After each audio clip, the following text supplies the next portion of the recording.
कार्तिक महात्म्य अध्याय 30।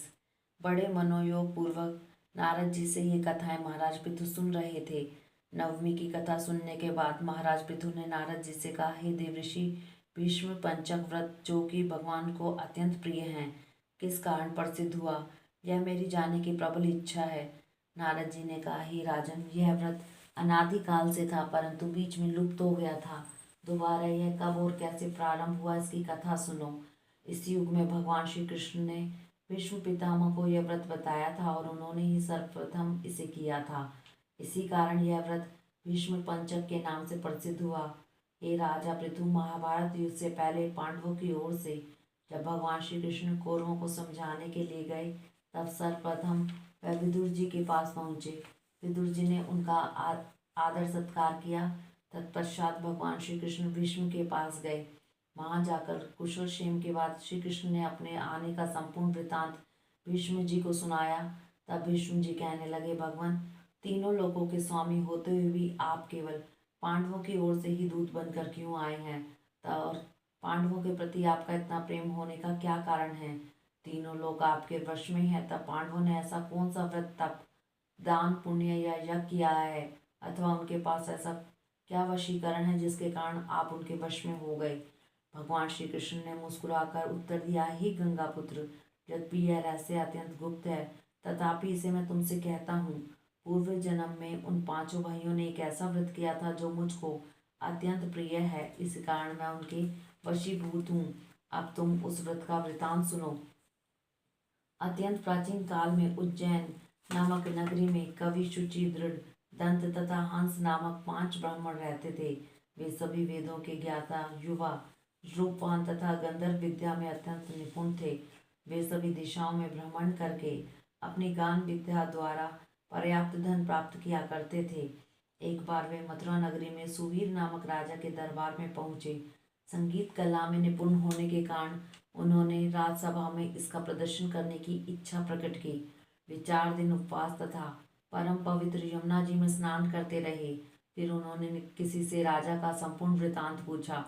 उन्होंने बताया कि राजा की कादम्बरी नामक अत्यंत सुंदर भोग पत्नी है। वह संगीत विद्या में निपुण, मधुर कंठी, नृत्य में अत्यंत प्रवीण, रूप, लावण्य तथा यौवन में अद्वितीय है। वह प्रतिदिन राजा के सम्मुख एकांत में नृत्य तथा गायन करती है। यह सुनकर वे पांचों एक ऐसे स्थान पर जाकर खड़े हो गए जहाँ कादम्बरी के नृत्य तथा ताल के स्वर सुनाई पड़ते थे। इसके बाद राजा के पास आने जाने वालों से कहने लगे, बड़े दुख की बात है कि आपके राजा के पास नृत्य कला जानने वाला कोई नहीं है। वीणा में तार बराबर नहीं है, 2 तार ढीले हैं और बाजे की धुन के अनुसार नृत्य भी शुद्ध नहीं है। यह बात किसी ने राजा से जाकर कह दी।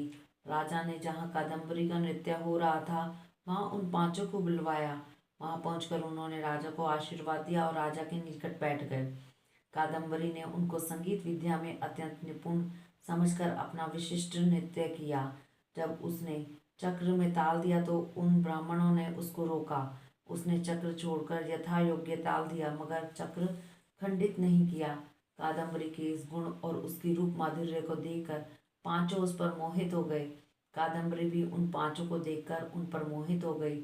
उसने रात्रि के समय गुप्त रूप से अपनी एक सहेली के साथ उन पांचों को यह संदेश भेजा कि तुम में से एक प्रतिदिन नगरी के उत्तर की ओर यमुना नदी तट के समीप लताओं से घिरे निर्जन अतनंत नामक तीर्थ में मेरे पास आकर अपनी अपनी विद्या तथा गुण का प्रदर्शन करो। उस समय मैं भी वीणा तथा राग का कौशल दिखाऊंगी।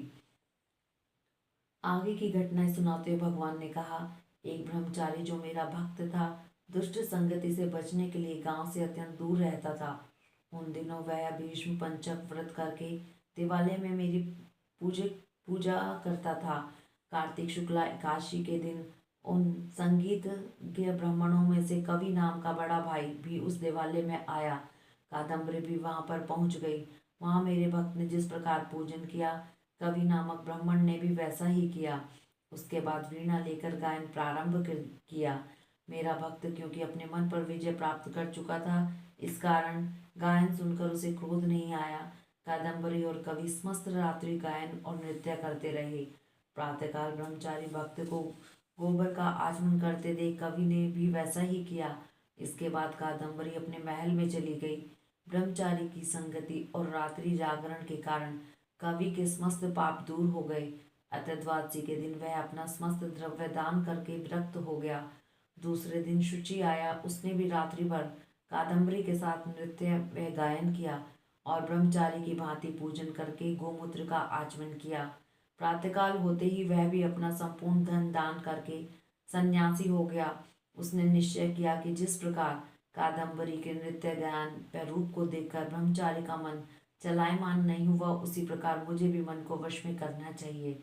तीसरे दिन त्रयोदशी को दृढ़ नाम वाला भाई कादम्बरी से मिलने आया और समस्त रात्रि नृत्य व गायन करने के लिए ब्रह्मचारी की ही भांति उसने भी पूजा की और गोदुग्ध का आचमन किया।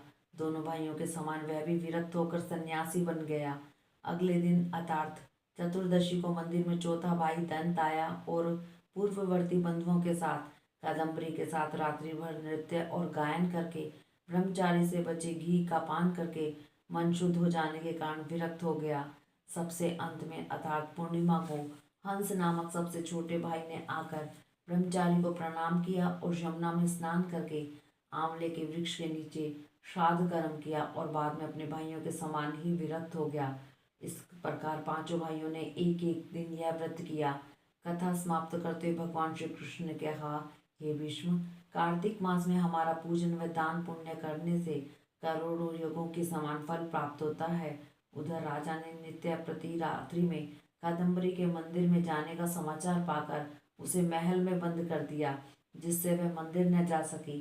कार्तिक मास में हमारे सामने नृत्य गायन करने के कारण वही कादम्बरी अगले जन्म में द्रौपदी हुई।